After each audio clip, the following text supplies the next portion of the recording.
আসসালামু আলাইকুম সকল দর্শক এবং শুভাকাঙ্ক্ষীদের। এই মুহূর্তে আমরা আছি জোহান্সবার্গে, সাউথ আফ্রিকার একটি সবচেয়ে বড় শহর এবং এটিকে সিটি অফ গোল্ডও বলা হয়, কারণ এখানে একটা সোনার খনি রয়েছে। অনেক ভিডিওতে আমি বলেছি। তো যাই হোক, এই মুহূর্তে আমরা কথা বলছি আমাদের সবার প্রিয় YouTuber, blogger, travel blogger Akib ভাইয়ের সাথে। আসসালামু আলাইকুম সবাইকে। আমরা এখন একসাথে সাউথ আফ্রিকায় আছি, তো আসলে খুবই ভালো লাগতেছে। অলরেডি আমাদের অনেকগুলো টাইম একসাথে কাটানো হয়েছে, তো it's been an pleasure to B with everyone. আমরা যেহেতু সবাই একসাথে ছিলাম, খুবই মজার একটা সময় গেছে। তো ভাই, আমার সবচেয়ে প্রথম একটা প্রশ্ন, সেটা হচ্ছে আপনি আমাদের সাথে প্রায়, আমি যতদূর জানি 3 বছর ধরে সার্ভিস নিচ্ছেন। এয়ার টিকিট নিয়েছেন, ভিসা নিয়েছেন, বিভিন্ন আপনার আব্বু আম্মুর জন্য, আপনার পরিবারের জন্য। এক্স্যাক্টলি। তো প্যাকেজও নিয়েছেন, কিন্তু সেগুলো প্রাইভেট। কিন্তু এখন আপনি প্রথমবারের মতন গ্রুপ ট্যুর নিলেন। গ্রুপ ট্যুরের আপনার এক্সপিরিয়েন্স কেমন? গ্রুপ ট্যুরটা আপনার কাছে বেশি ভালো না প্রাইভেট ট্যুর? যদিও আপনার যে ধরন, যেহেতু আপনি ট্রাভেলিং করে বেড়ান, গ্রুপ ট্যুরে আপনার সঙ্গে হয়তো সময় মেলাটা, আপনি যেখানে বেশি টাইম দেন সেখানে অনেক আমাদেরকে ইতিহাসটা তুলে ধরেন, সেই জন্য আপনার ছুটাছুটি করতে হয়, এই জন্য প্রাইভেট ট্যুরটা আপনার জন্য ভালো। বাট গ্রুপ ট্যুরের আপনার এক্সপিরিয়েন্স বলেন, আপনার এক্সপিরিয়েন্স আমরা শুনতে চাই। আমি দুইটা দিকই বলি। ফার্স্ট অফ অল, আপনি যে বললেন যে প্রাইভেট ট্যুরে অনেক ছুটাছুটি করতে হয়, গ্রুপ ট্যুরে একটু অর্গানাইজড ওয়েতে হয়, তো আমারও সেম ধারণা ছিল। বাট গ্রুপ ট্যুরে আসার পর আমি দেখছি যে না, গ্রুপ ট্যুরে এসেও মানে মোটামুটি নিজের যতটুকু কাজ, কারণ আমরা সবাই এখানে যে টিমমেট ছিলাম, এভরিওয়ান ইজ ভেরি কনসিডারেট। আমরা যেইখানেই গেছি ওইখানে সবাই টাইম নিছি, সবাই এক একটা জায়গায় ঘুরছি, সুন্দর করে দেখছি, মানে কোনো তাড়াহুড়া হয়নি। তো আমার কাছে এটা খুবই ভালো লাগছে। আর দেন নেক্সট পার্টটা হচ্ছে যে আমি কখনো গ্রুপ ট্যুরে আসি নাই, এটা আমার প্রথম একটা গ্রুপ ট্যুর করা হয়েছে। তো এই গ্রুপ ট্যুর করে আমার কাছে খুবই ভালো লাগছে। আমি এতজন মানুষের সাথে একসাথে বসছি, খাইছি, বাসে সবাই গান গাওয়া, হোটেলে এসে গান গাওয়া, রাতে আড্ডা দেওয়া, মানে এই এক্সপিরিয়েন্সটা আপনার যে কোনো ট্রাভেলিংয়ে, আমার মনে হচ্ছে অনেক জায়গায় ট্রাভেল করছি আমি আর আমার ওয়াইফ, আমরা অনেক মজা করি, কিন্তু এখানে সবার সাথে এসে যখন একসাথে মজা করছি, তখন মনে হচ্ছে ওইটা 10 গুণ বেড়ে গেছে মজাটা। আমাদের যেই খুশিটা ছিল, ওই খুশিটা আরও 10 গুণ মাল্টিপ্লাই হয়ে গেছে এই গ্রুপ ট্যুরের কারণে। আচ্ছা, এবার বলেন ভাইয়া, আমরা তো আজকে লাস্ট দিন 3 রাত আমরা মরিশাসে ছিলাম, 3 রাত কেপ টাউন এবং 3 রাত জোহান্সবার্গ। আপনার কাছে 3টা সিটির আপনার কাছে আলাদা আলাদা করে জানতে চাবো, কোনটা কেন ভালো লাগলো? মানে মরিশাস দেশটা কেমন ভালো লাগলো, ওখানে আমরা পোর্ট লুইসে ছিলাম, ওই সিটিটা কেমন লাগলো, বা ওইখানকার কোন জিনিসটা আপনার ভালো লেগেছে, কেপ টাউনের কোন জিনিসটা ভালো লেগেছে, জোহান্সবার্গের কোন জিনিসটা ভালো লেগেছে? তো আমার সবার প্রথমে মরিশাস আমরা যখন গেছি, ওইখানকার ওয়েদার, ওইখানকার পিপল আমার মনে হচ্ছে খুবই ফ্রেন্ডলি। এটা 100% একটা ইমিগ্রেন্ট কান্ট্রি, এখানে কোনো নেটিভ পিপল নাই মরিশাসে, সবাই আপনার ডিফারেন্ট পার্টস থেকে আসছে। তো আমি এরকম ওয়েলকামিং আর কোনো কান্ট্রিতে পাইনি। মানে যেখানে গেছি এভরিওয়ান ইজ স্মাইলিং, সবাই খুবই ফ্রেন্ডলি, সবাই খুবই সুন্দর করে কথা বলছে। যে কোনো জায়গাতেই মানুষের যেই বিহেভিয়ার, ওইটাই অনেক ভালো লাগছে। আর এমনিতে কান্ট্রির ওয়েদার, কান্ট্রির যত ভিউজ, টুরিস্টিক প্লেসেস, এইগুলিও হচ্ছে আপনার খুবই কালারফুল।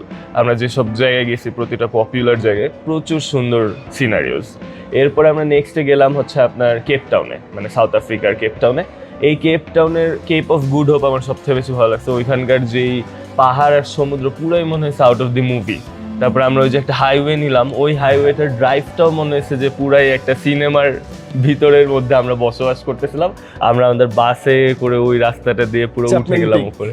হ্যাঁ, চ্যাপম্যান পিক রোড ওইটা। তো ওই রোডটা দিয়ে আমরা যখন যাচ্ছিলাম, অসাধারণ সুন্দর দৃশ্য। ওই রোডে অনেকগুলো মুভি হয়েছে, তার মধ্যে যে রেস নামে একটা মুভি ছিল, মনে আছে? যে অক্ষয় খান্না, হ্যাঁ রেস, এরপরে যে সাইফ ছিল, আর অক্ষয় খান্না ছিল, বিপাশা বসু আর একটা নায়িকা ছিল। হ্যাঁ, ওই সব মুভি, আর অনেক হলিউড, বলিউড সব মুভি ওই রাস্তাটা হয়েছে। প্লাস ওইখানে গেলে আপনার বুঝতে পারবেন যে কেন ওই রাস্তাটা এত আসলে পপুলার। দেন আমরা জোহান্সবার্গে আসছি। এইখানে আসার পরে তো আমরা অসাধারণ দুইটা জিনিস, একটা কথা বলতে কিন্তু ভুলে গেছেন, পেঙ্গুইন। কিন্তু ও সরি, রাইট, পেঙ্গুইন আর সিল, এটা হচ্ছে সব পেঙ্গুইন আর সিল আমরা হচ্ছে আবার কেপ টাউনের ওই ট্যুরটাতে দেখছিলাম। ওইটা আবার অসাধারণ জিনিস, আমি নিজেও জানতাম না। আমি জানতাম সবসময় অ্যান্টার্কটিকায় আর কি ঠান্ডার মধ্যে পেঙ্গুইন পাওয়া যায়। তো এইখানে সি বিচের মধ্যে ওরা দেখে চিল করতেছে, ওরা হাঁটতেছে এত সুন্দর করে, এত গ্রুপ, ঝাঁকে ঝাঁকে পেঙ্গুইন। ওইটা মানে অসম্ভব সুন্দর দৃশ্য। ওইটা আমার মনে হয় যে কারো দেখা উচিত। আমি নিজেও দেখতে পাচ্ছি, আমার ভালো লাগছে। এবার আমি আমার আনফর্চুনেটলি আমার ওয়াইফ ছাড়া আসছি, সো আমার আরেকবার মাস্ট এখানে আসতে হবে দেখার জন্য এই পেঙ্গুইন, সিল, তারপরে কেপ অফ গুড হোপ। আর দেন আমরা এখানে আসছি, এখন আমরা আসছি হচ্ছে আপনার এই জোহানেসবার্গে। এই জোহানেসবার্গ থেকে আমরা সাফারিতে গেছিলাম, এটা আমার কাছে খুবই ভালো লাগছে। সাফারির ওই জায়গাটা আপনার একদম যত অ্যানিমালস আছে, আমি আগেও সাফারিতে গেছি বাট এত হিউজ জায়গা নেই, এটার জায়গাটা হচ্ছে অনেক বড়। প্লাস আপনি আবার ওই ভিতরে গেলে আপনি সাথে সাথেই দেখা যায় যে সিংহ, তারপরে আপনার গন্ডার, এগুলি সব একবারে লাইনের পরে লাইনে আপনি দেখতে পারবেন। তো এই ফিলিংসটাও খুবই অ্যামেজিং। আর ওয়েদার, আমি বলবো যে জোহানেসবার্গের ওয়েদারটা খুবই ইন্টারেস্টিং। মানে আপনার না গরম না শীত, অলওয়েজ নাতিশীতোষ্ণ আমরা যেটা বলি বাংলাদেশে, একদম এই ওয়েদার। আপনি যে কোনো টাইমে আসলে আপনি দেখবেন যে বাইরে নর্মাল একটা টি শার্ট অথবা নর্মাল একটা গেঞ্জি পরেই বের হয়ে যাওয়া যাচ্ছে। এখানে না মানে গরমের কাপড় পরলেও হয়, না পরলেও হয়, না পরলেও তবে হয়। ডিপেন্ড করবে এখন আমরা যে ওয়েদারে আসছি Right. সেই ওয়েদারটা এরকম ছিল। রাইট, এখন মান্থটা হচ্ছে মার্চ। হ্যাঁ, মার্চ মাস, এই ওয়েদারটা খুব সুন্দর, খুবই সুন্দর ওয়েদার। একদম ভোরে হয়তো একটু ঠান্ডা লাগে, কিন্তু তারপরের থেকে কিন্তু একদম নর্মাল হ্যাঁ, নর্মাল normal। ওয়েদার। মানে ট্রাভেল করার জন্য খুবই একটা পারফেক্ট ওয়েদার। তো ভাই আমাদের হোটেলগুলো কেমন ছিল? আমাদের হোটেলগুলো কেমন মনে হয়েছে আপনার? আমার কাছে খুবই ভালো লাগছে। স্পেশালি আমরা যখন মরিশাস থেকে স্টার্ট করছি, ফার্স্টেই একটা ঝাঁকানাকা একটা হোটেল আমরা মাথা পাইছি, নষ্ট resort আর কি। পুরাই মাথা নষ্ট। ওইখানে অনেকগুলো সুইমিং পুল, 3টা সুইমিং পুল, অ্যান্ড দেন নিজেদের প্রাইভেট সি বিচ। মানে আপনি ওই হোটেলেরই নিজেদের প্রাইভেট সি বিচ ছিল, তাও হিউজ। অনেকগুলোতে হয় না যে বের হইলে আপনি একটা ছোট পার্ট ওরা শুধুমাত্র না, নিয়ে রাখে নিজে, বড়। এরকম না, মানে হিউজ জায়গা ছিল। আমার মনে হয়েছে যে ওই রিসোর্টেই আমরা অনেক সময় কাটাইতে পারতাম, Right. যদি আমরা প্রচুর আরো- ঘোরাঘুরি করছি। হ্যাঁ। কিন্তু আমরা ওই রিসোর্টেই আমরা অনেক টাইম স্পেন্ড করার মতো জায়গা ছিল ওই রিসোর্টের ভিতরে। ওইখানে ডিফারেন্ট টাইপের অ্যাক্টিভিটিস ছিল, স্নুকার, পুল, টেবিল টেনিস, সবকিছুই খেলার জায়গা ছিল। তো খুবই অ্যামেজিং ছিল এটা। এরপরে আমরা আসছি হচ্ছে আপনার কেপ টাউনে।